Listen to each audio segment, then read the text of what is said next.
Hello à toi qui passe par là. Donc, je te souhaite la bienvenue sur ce nouvel épisode du podcast. J'espère que tu as passé une bonne semaine, un bon week-end et que tu as surtout profité du soleil, des petits rayons de soleil qu'on a la chance d'avoir en ce moment. Voilà. Pour ma part, en tout cas, dernièrement, sur Marseille, on subit pas mal le Mistral et donc c'est rocambolesque. J'ai partagé des trucs en story qui étaient vraiment juste hilarants, mais c'est pas le sujet du jour. Aujourd'hui, j'avais envie de te parler d'un sujet qui, je pense, peut parler à beaucoup de personnes. Donc le thème principal, c'est pourquoi les femmes ne devraient pas s'entraîner comme des hommes, comme les hommes. Voilà. Donc, comme tu l'as compris, dernièrement, je m'entraîne pas mal en ce moment à la salle de sport et j'ai repris un rythme quand même assez régulier depuis le mois de novembre. Entre autres choses, parce qu'il y a eu des moments où parfois je suis amenée à être hospitalisée et du coup, mon rythme ralentit un petit peu moins. Ce qui fait que du coup, j'ai pas forcément toujours la même entre guillemets régularité au niveau des séances, mais disons que c'est justifié. Voilà. Mais je vais y venir et on va démarrer cet épisode tranquillou bilou. Aujourd'hui, donc, comme je disais, je vais pas me répéter encore.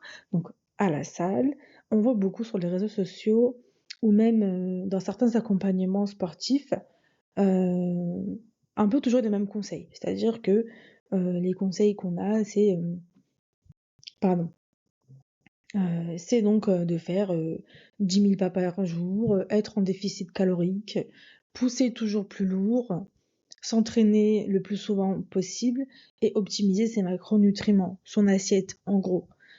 Avoir un bon apport calorique dans son assiette. Donc dans tout ce qu'on entend dans toutes ces choses, il y a des choses très justes, je pense honnêtement très vraies, mais en fait on oublie souvent que tous les corps ne fonctionnent pas de la même manière. Donc tous ces conseils qu'on nous donne, honnêtement, il y a rien à redire parce qu'en fait, c'est des conseils, honnêtement de base, qui permettent en fait d'avoir, un bon apport calorique, au quotidien et justement, adapté pardon, adapté en fait, au sport et à la vie en fait, sportive en gros. Enfin si je peux dire ça comme ça.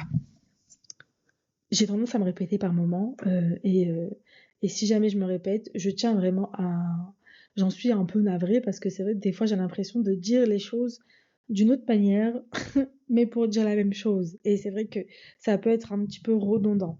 Mais, euh, mais ici on a un peu nature peinture et c'est un peu un freestyle ici. Enfin bref, freestyle oui et non quand même. Il y a un peu... En fait c'est juste que je pose mon micro, il y a un sujet dont j'ai envie de vous parler, que j'ai envie de vous partager. Et c'est vrai que on aime ou on n'aime pas. Il n'y a pas beaucoup de montage. J'essaye vraiment de faire les choses, à dire bien, mais j'ai du bon matériel, tout ça. Mais bref, je vais pas commencer à me justifier. Je pense que toutes les personnes qui écoutent ce podcast, ils l'écoutent pour son authenticité. Et en fait, c'est ça qui me plaît, en fait. Voilà. Bref. Tout ça pour dire, je vais revenir sur le sujet central parce que je m'écarte un peu trop. Oui, lorsqu'on s'entraîne et qu'on va à la salle de sport, on oublie que les femmes ne fonctionnent pas comme les hommes. C'est-à-dire que elles n'ont pas forcément. Attendez, juste je coupe mon micro parce que j'ai envie de tousser.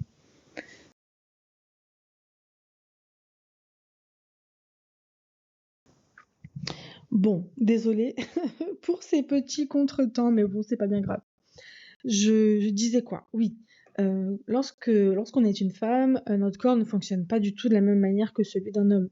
Donc, pour vous faire un peu le parallèle me concernant, avant mes diagnostics, le sport en fait faisait partie intégrante de ma vie. C'est-à-dire que je faisais du sport quand même assez régulièrement. Euh, c'était vraiment mon comment dire. C'était vraiment la chose qui prenait beaucoup de place dans ma vie. C'est-à-dire que je me levais sport, je dormais sport, je mangeais sport. Et j'avais aussi un rythme de travail qui était quand même assez intense à l'époque.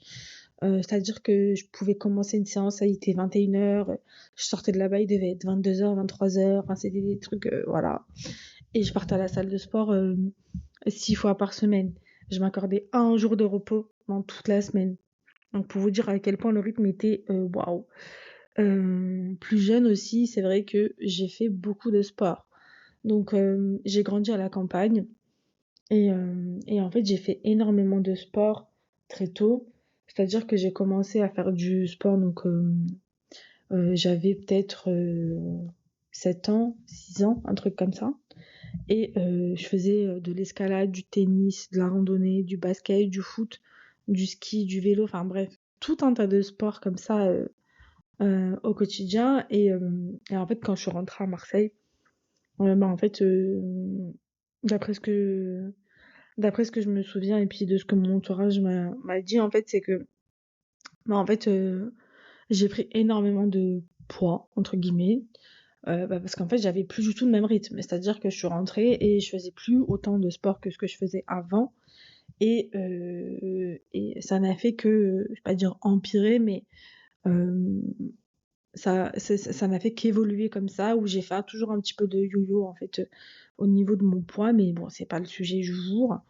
Euh, Tout ça pour dire que même si je n'ai jamais fait de compétition, j'ai toujours aimé me dépasser, donc vraiment essayer d'aller au-delà de mes capacités.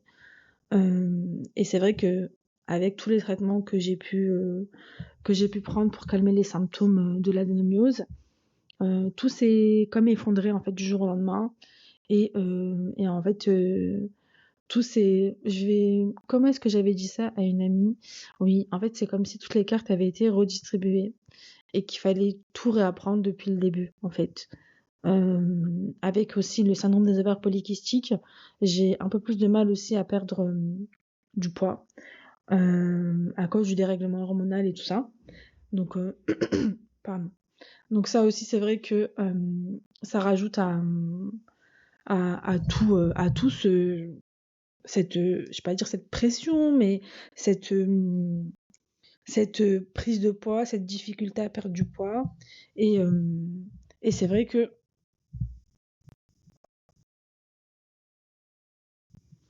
je suis vraiment désolée, je fais que de me racler la gorge depuis tout à l'heure. Je bois un peu d'eau parce que je sais pas, ça me gratte, mais bon, c'est pas bien grave. En fait,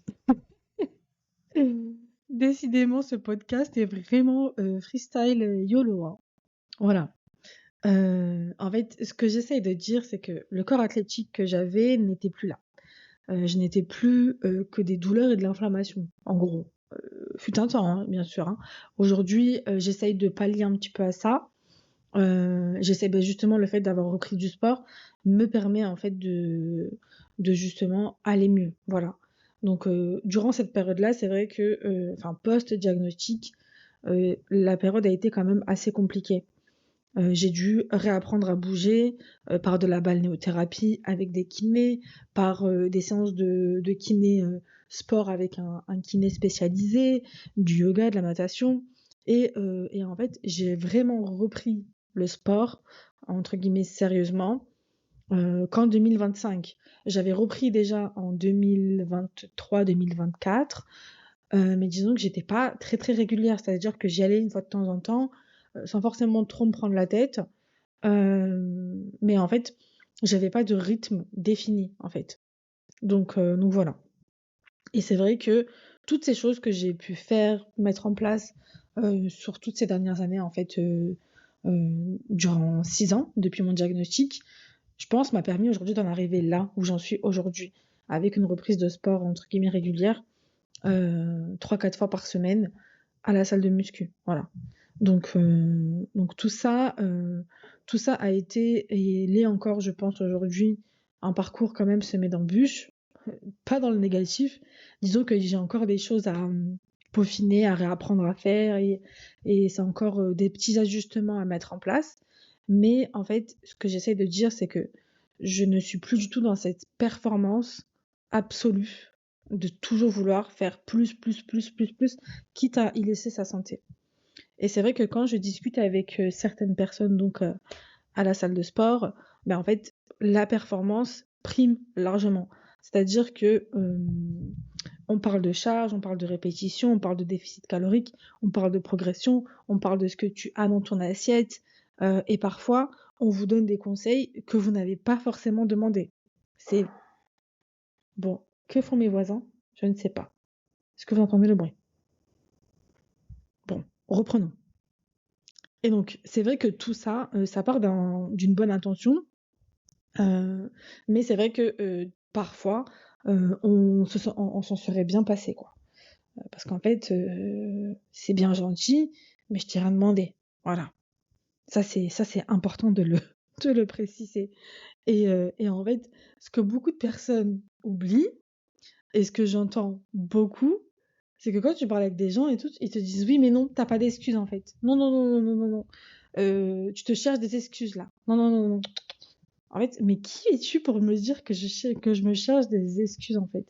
Si je suis bien comme ça, si ça me convient comme ça, et ben en fait, tu n'es personne pour me dire que je me cherche des excuses en fait. Voilà. Euh, donc voilà, tu ne vis pas les choses à ma place, entre guillemets. Voilà. Tu ne, enfin, je sais pas si tu vois ce que je veux dire, je sais pas si vous voyez ce que je veux dire. Donc, donc il y a tout ça aussi qui parfois est un peu agaçant. Donc, on essaie de rester poli et tout, mais c'est clairement agaçant parfois. Donc voilà. Parce que, en fait, le truc, c'est que j'essaie de dire, je tourne en rond. Toutes ces personnes-là, entre guillemets, qui nous donnent des conseils de ceux de muscu et tout à la salle, en fait, tout ce que ces personnes-là oublient, ce que beaucoup de personnes oublient, c'est qu'une femme ne peut pas s'entraîner de manière linéaire. C'est-à-dire que on a des cycles menstruels qui changent tout, qui chamboulent absolument tout dans notre corps, que ce soit physiquement, mentalement, énergétiquement, c'est-à-dire qu'on n'est pas dans la même énergie, on n'est pas on n'est pas dans le même mood, voilà. Et du coup, tout ça ne nous permet pas, entre guillemets, de s'entraîner autant régulièrement, si je peux dire ça comme ça, qu'un mec. Voilà, clairement. Donc, euh, donc voilà, sans forcément chercher à me justifier, juste pour vous expliquer, pour ma part, en tout cas, je sais que lorsque j'ai mes règles, enfin pour t'expliquer, voilà, hein, je vais te dire tu, hein, parce que voilà. Bref. Si le monteur il écoute le podcast, il va me dire oh là là, Anissa, il faut couper ça, il faut couper ça. C'est pas grave, on est nature peinture ici. Moi personnellement, ça me va en tout cas. Tout ça pour dire que, pour ma part en tout cas, lorsque j'ai mes règles ou que je vais les avoir, ben, du coup, comme je disais, je suis pas dans la même énergie, je suis un peu plus fatiguée, je suis un peu moins enclin à. Je sais pas, j'ai moins d'énergie en fait. J'ai pas la même force. Et en fait, je me sens vraiment fatiguée en fait physiquement. Donc parfois j'ai l'impression d'avoir un brouillard mental. Enfin, pour celles qui le vivent, je pense que vous devez comprendre ce que je veux dire par là. Et en fait, quand c'est comme ça, et ben qu'est-ce que je fais? Ben, je réduis mes charges et parfois, et ben en fait, je vais juste pas à la salle. Voilà. Bah, parce qu'en fait, si je vais à la salle, ça va faire un effet boule de neige. Je vais me sentir mal pendant vraiment des semaines et des semaines, et ça va être contre-productif sur le rythme que je veux, entre guillemets, conserver au niveau du sport. Voilà. Donc, donc voilà. Et en fait, ce que je voulais dire, c'est que ce que j'ai appris ces derniers mois, c'est qu'en fait, il faut, je pense, arrêter de vouloir s'entraîner comme un homme parce qu'on n'a pas du tout la même, je pense les mêmes objectifs déjà de un, la même capacité à perdre du poids, et il faut aussi arrêter cette performance constante, arrêter de vouloir progresser chaque semaine parce qu'il y aura des semaines où ce sera un peu moins bien, d'autres où ce sera un peu mieux, mais en fait, il faut juste, je pense, honnêtement, garder quand même une régularité parce que faire du sport, ça reste quand même assez important. Et en fait, moi, c'est quelque chose qui m'a beaucoup été dit, entre guillemets, enfin, surtout dernièrement parce que j'ai eu, vous savez, un diagnostic du SIBO. Et le médecin m'a dit que c'était très important de marcher au moins 10 000 pas par jour. Donc rien que ça. Et il m'a dit même si vous faites pas de sport, faites au moins 10 000 pas par jour, c'est hyper important. Et essayez de faire une activité physique régulière si vous y arrivez dans la mesure du possible. que ce soit avec un kiné, un truc doux, du yoga, peu importe, tant que vous vous sentez bien. Et en fait, c'est ça en fait qu'il faut se dire, c'est tant qu'on se sent bien dans cette activité physique-là, bah en fait, il faut la faire et il faut se sentir en fait, je pense, bien dans ce sport-là. Et si demain c'est un sport qui ne nous intéresse plus, et ben dans ce cas-là, hop, on arrête. Et c'est pas grave en fait. Et il y a aussi ce truc de bah, du coup arrêter de culpabiliser quand en fait ton corps te dit non. Voilà. Il faut arrêter de culpabiliser parce que ton corps te dit non. Tu vas pas te forcer à aller à la salle juste parce qu'il faut y aller. De qui, de où, de quoi, de comment. Non, en fait. Si tu sens que ça va pas là cette semaine ou ces jours-ci, ben, tu ralentis soit le rythme, c'est-à-dire que tu ralentis tes charges et tu fais peut-être que du cardio ou des trucs comme ça. Mais de là à y aller et à se dépasser et à faire un truc qui va te mettre encore plus mal, ben, en fait, c'est non. Voilà. Donc voilà. Et surtout, il faut, bah ouais, je pense arrêter de culpabiliser. Je me répète encore. Je me répète encore. Oh là là, ce podcast, c'est du YOLO total, clairement. Tout ça aussi pour dire que lorsqu'on a aussi je pense toutes les comorbidités, c'est si. Ouais, je ne suis pas médecin, mais toutes les comorbidités que pour ma part j'ai, que ce soit le SOPK, l'adénomiose, le SIBO, et toutes ces choses en fait qui sont imbriquées l'une dans l'autre, ouais, c'est ça. Ça fait un peu comme un puzzle en fait au final. Ben, toutes ces choses peuvent nous empêcher de perdre du poids. Et on peut avoir de très grosses difficultés du coup à perdre du poids. Et, euh, et en fait, lorsque vous êtes à la salle de sport et que vous allez vous dépasser, mais quand je vous dis vous dépasser, pousser le plus possible, comment est-ce qu'ils appellent ça? L'échec, voilà.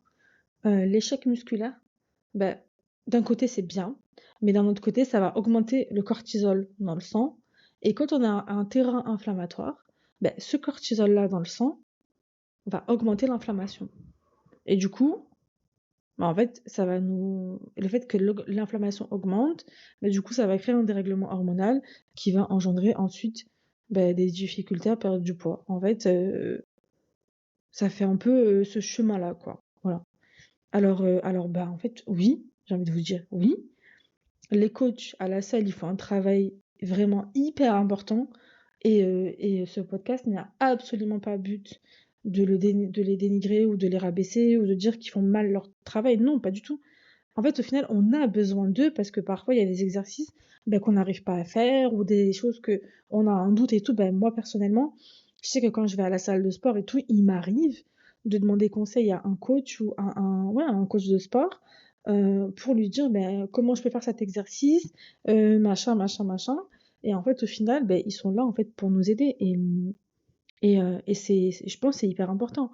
Je pense que le point que je voulais soulever, je pense que à mon sens en tout cas, et ça reste que mon point de vue, ce serait important ou ce serait du moins intéressant que dans leur formation, on parle davantage du cycle féminin ou